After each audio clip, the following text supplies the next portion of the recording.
Makafalina no iarabananao ana tokatrano manaraka ny mety ny andro ato amin'ny televizionna malagasy amty fadimbefolony volana septambra 2024 ity mikasika n'izay mandrafitra ny mety toetry ny andro zay ary dia misy an'ity rindrindraona ty ato atsimony Madagascar izay manalefaka tanteraka ny alizay zany hoe hiakatra alohan'ny maripana amin'ny ankapobensaka manerana ny nosy raha hoan'ny rapitso manokana.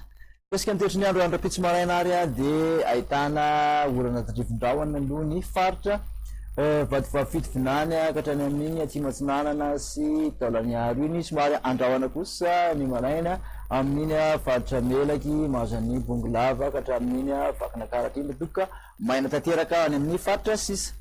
Mitolakandro de ahitana zay orana tadrivindraona izay andrahoana zay mety arahana orana tadrivindraona trano faritra atsimatsinanana sy ny vadifafito vinany ahitana orana tadrivindraona zay mety arankotroka amin'iny Soalala sy Besalampy iny de ahitana zay orana tadrivindraona izay ihany koa ny alina amin'iny morotsiraka avaratra andrefan'ny faritra Diana iny raha toka maina tanteraka any amin'ny faritra sisa. Ny maripana voavinavina ho an'ny ambany indrindra dia manodidiny 12 ka hatramin'ny 15 raha ho an'ny faritra apovoantany 17 ka hatramin'ny roapolo aty amin'ny morotsiraka atsinanana raha toka 20 ka hatramin'ny 4 ny morotsiraka andrefan'ny nosy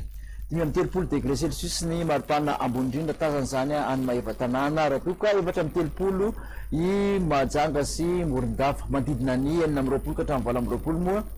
dia amin'ny faritra apovoantany eo amin'ny 20 ka hatramin'ny 20 ihany koa ny morotsiraka atsinanana raha toka 30 ka hatramin'ny 30 ny morotsiraka andrefan'ny nosy. Tiasika ny toetriny andro ho an'ireo tanàn-dehibe telo ivelan'ny Madagascar eto indray dia maina daholo na i Paris na i Nairobi na i Johannesburg.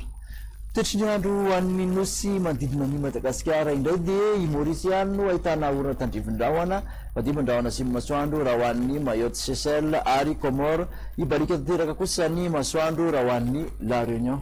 De zay indray no masaka azona totranao tamin'ity an'ity manaraka anao anaraka ny toy fandaharana sy izay mety toy fandaharana hatrany amanaraka indray veloma tompoko.